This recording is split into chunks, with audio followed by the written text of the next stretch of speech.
Everyone, तो आज हम लोग पढ़ेंगे मस्कुलोस्केलेटल सिस्टम के बारे में। हम लोग क्या आज पढ़ने वाले हैं, ठीक है। तो मस्कुलोस्केलेटल पढ़ने से पहले हम लोग थोड़ा सा टिश्यू के बारे में जानते हैं। तो टिश्यू होता क्या है, आप सब जानते होंगे कि हमारा बॉडी जो सबसे स्मॉलेस्ट यूनिट से बना होता है उसको हम लोग सेल बोलते हैं, ठीक है। तो टिश्यू क्या होता है, तो बहुत सारे सेल को जब मिला दिया जाता है तो क्या बन जाता है, टिश्यू। तो इसमें लिख सकते हैं a group of cell is called tissue, ठीक है। टिश्यू 4 तरह के होते हैं हमारे शरीर में, ठीक है। तो पहला है इपिथेलियल टिश्यू, नेक्स्ट है कनेक्टिव टिश्यू, थर्ड है मस्कुलर टिश्यू और फोर्थ है नर्वस टिश्यू, ठीक है। तो हम लोग को पढ़ना क्या है, मस्कुलर टिश्यू के बारे में पढ़ना है। कनेक्टिव टिश्यू से क्वेश्चन आया था, ठीक है।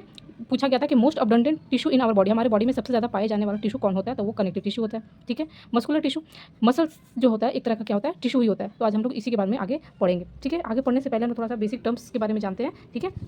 तो पहला है टर्म मायो। मायो का मीन्स क्या होता है, मसल्स। जैसे मायोलॉजी, लॉजी के मतलब आपको पता होता है कि लॉजी का मतलब क्या होता है, स्टडी, और मायो का मतलब क्या होता है, मसल्स। तो यहाँ पे स्टडी करते हैं किसके, मसल्स के बारे में स्टडी करते हैं, तो उसी को हम लोग क्या बोलते हैं, मायोलॉजी बोलते हैं। मसल किस तरह का टिश्यू है, तो वो कॉन्ट्रैक्टाइल टिश्यू होता है, मतलब कि कॉन्ट्रैक्ट और रिलैक्स होने वाला टिश्यू, ठीक है। Next word chondro. कॉन्ड्रो का मतलब क्या होता है, कार्टिलेज। ओस्टियो का मतलब होता है बोन, जैसे ओस्टियोपोरोसिस इस टाइप का वर्ड होता है ना, तो उसमें समझ जाते हैं कि किसके बात हो रहा है, बोन्स का बात हो रहा है। तो वैसे ही है यहाँ ओस्टियो। ओस्टियो का मतलब ही क्या होता है, बोन। फिर ब्लास्ट, जैसे मायोब्लास्ट, साइटोब्लास्ट इस टाइप का वर्ड होता है, तो उसका मतलब ही, ब्लास्ट का मतलब क्या होता है, फॉर्मिंग सेल होता है। नेक्स्ट है आर्थो। आर्थो का मतलब क्या होता है, जॉइंट। अब एक एक करके पढ़ेंगे हम लोग मसल्स के बारे में, ठीक है। तो मसल्स क्या होता है, muscles use energy in the form of ATP. Muscles जो यूज़ करता है एनर्जी को, उस कौन से फॉर्म में यूज़ करता है, तो एटीपी के फॉर्म में यूज़ करता है, ठीक है। नेक्स्ट है muscle. Muscle produce heat. Muscle क्या करता है, हीट भी प्रोड्यूस करता है। यहाँ पे क्वेश्चन आया था कि हीट रेगुलेटिंग सेंटर और थर्मो रेगुलेटरी सिस्टम कहाँ से रेगुलेट होता है, ठीक है। तो कहाँ से रेगुलेट होता है, हाइपोथैलेमस से रेगुलेट होता है। और हाइपोथैलेमस को क्या बोलते हैं, master of the master gland बोलते हैं, जैसे हेड मास्टर बोल सकते हो। तो कहने का मतलब कि मास्टर ग्लैंड कौन होता है, तो प्यूटरेटरी ग्लैंड क्या है, मास्टर ग्लैंड है। तो इसका भी क्या है, ये मास्टर है, मतलब कि मास्टर ग्लैंड का भी ये मास्टर है, कौन, हाइपोथैलेमस। ये क्वेश्चन भी आया था, ठीक है, तो इस पर ध्यान दीजिएगा थोड़ा। नेक्स्ट, मसल्स क्या करता है, तो muscle maintain posture and balance. Muscle क्या करता है, हमारे पोस्चर को और क्या करता है, हम लोग को बैलेंस, बॉडी को बैलेंस करने में भी क्या करता है, मदद करता है, ठीक है। यहाँ पे भी एक इंपॉर्टेंट है कि बैलेंस, जो हमारे बॉडी को बैलेंस करके कौन रखता है, बैलेंस करके कौन रखता है, तो हमारे ब्रेन में एक पार्ट है, कौन है, सेरिबेलम। तो सेरिबेलम क्या होता है, हमारे ब्रेन में second largest part of the brain है, ठीक है। वो क्या करता है, हमारे कोऑर्डिनेशन और बैलेंस को क्या करता है, मेंटेन करके रखता है, ठीक है। सेरिबेलम क्या है, सेकेंड लार्जेस्ट है, ठीक है। तो फर्स्ट लार्जेस्ट क्या है, first part of the first largest part of the brain कौन है, तो सेरेब्रम है।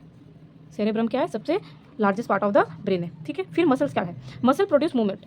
मसल किस क्या करता है, मूवमेंट में हेल्प करता है। जैसे बोन के साथ क्या होता है, मसल जो होता है बोन्स के साथ क्या होता है, कनेक्ट होता है, जो कि मदद करता है किसमें, मूवमेंट में क्या करता है, मदद करता है। मसल क्या होता है, कॉन्ट्रैक्ट भी होता है, ठीक है। कॉन्ट्रैक्ट होता है, जो करता है क्या, पुल करता है बोन्स को, मतलब कि मूवमेंट में क्या करता है, मदद करता है, ठीक है,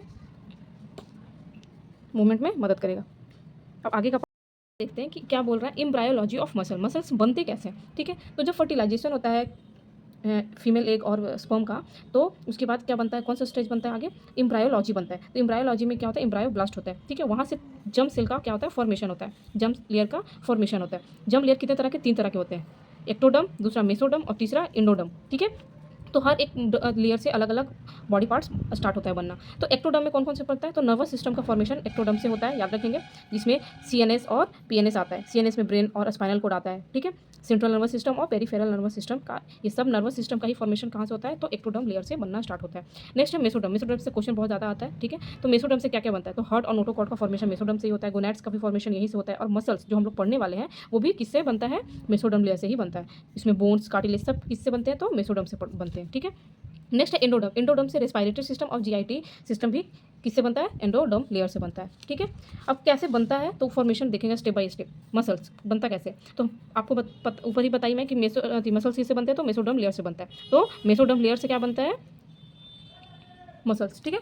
तो अब वो एक एक स्टेप पढ़ेंगे हम लोग। तो जब बेबी इंट्राइन लाइफ में, कहाँ है, इंट्रा यूटराइन लाइफ में जब है बेबी, ठीक है, तो उसी टाइम से क्या होता है, बनना स्टार्ट हो जाता है। तो मेसोडर्म लेयर से क्या बनेगा, मेसोडर्म लेयर में क्या होता है, मेसेनकाइमल सेल प्रेजेंट होता है, ठीक है। क्या होता है प्रेजेंट, मेसेनकाइमल सेल प्रेजेंट होता है, जो कि इस तरह से होता है, ठीक है। मेसेनकाइमल सेल में मल्टीपोटेंट स्टेम सेल होता है जो मसल्स, बोन, कार्टिलेज में फॉर्मेशन में हेल्प करता है या इसमें चेंजेस लाता है, ठीक है। तो 20 डे ऑफ इंट्राइन लाइफ में 20 डेज के बाद क्या होता है कि मायोब्लास्ट का क्या होता है, फॉर्मेशन होता है, ठीक है। ब्लास्ट का मतलब मैं पीछे ही बताई थी आपको कि फॉर्मिंग सेल होता है, और मायो का मतलब ही क्या होता है, मसल होता है। तो मसल फॉर्मिंग सेल को ही क्या बोलते हैं, मायोब्लास्ट बोलते हैं, ठीक है। नेक्स्ट उसके बाद क्या होगा कि सारे मायोब्लास्ट क्या होंगे, एक दूसरे से क्या होंगे, फ्यूज़ हो जाएगा, मतलब इन टू इन फ्यूज़न होगा, ठीक है। ये लगभग 5 दिन में क्या होता है, बन जाता है, फ्यूज़ हो जाता है, ठीक है। नेक्स्ट फ्यूज़न होने के बाद क्या होगा कि ट्यूब का क्या होगा, फॉर्मेशन होगा, मायोट्यूब का फॉर्मेशन, इन टू इन जोड़ेंगे, फिर इस तरह से क्या हो जाएगा, बनना स्टार्ट हो जाएगा। इसमें क्या होता है, मल्टी न्यूक्लिएटेड इसमें होता है, ठीक है। और फिर क्या होता है, 9 मंथ के तक ये क्या होता है, 9 वीक तक क्या होता है, मायोट्यूब्यूल का फॉर्मेशन अच्छे से हो जाता है। उसके बाद क्या होगा कि मायोफिब्रिल्स का भी क्या होता है, उसके नेक्स्ट मायोट्यूब के बाद क्या बनता है, तो मायोफिब्रिल्स बनता है। अप टू 5 मंथ तक ये कंप्लीट हो जाता है, जिसमें प्रोटीन सिंथेसिस भी होता है, जिसमें एक्टिन और मायोसिन बनता है, ठीक है, मायोसिन बनता है। उसके बाद क्या होता है कि mature muscles up to 9th month तक क्या होता है, बन के कंप्लीट हो जाता है, इस तरह से फॉर्मेशन होता है, ठीक है। अभी देखें आप कि मेसोडर्म लेयर से में क्या होता है, मेसेनकाइमल सेल प्रेजेंट होता है जो मल्टीपोटेंट स्टेम सेल होता है, ठीक है, जिसमें मसल्स, बोन्स और कार्टिलेज में बदलाव लाने में हेल्प करता है। इंट्राइन लाइफ में जब 20 डेज होता है तब क्या होता है, इससे मायोब्लास्ट का फॉर्मेशन होना स्टार्ट हो जाता है, ठीक है। उसके बाद क्या होता है कि 5 दिन के अंदर क्या होता है, इन टू इन फ्यूजन होना स्टार्ट हो जाता है।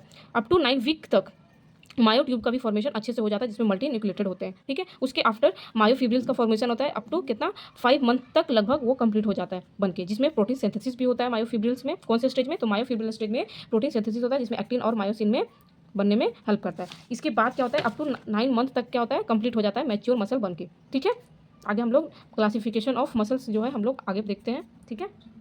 क्लासिफिकेशन ऑफ मसल हम लोग नेक्स्ट वीडियो में देखेंगे, इसीलिए आप लोग हमारे वीडियो में बने रहें। Thanks for watching.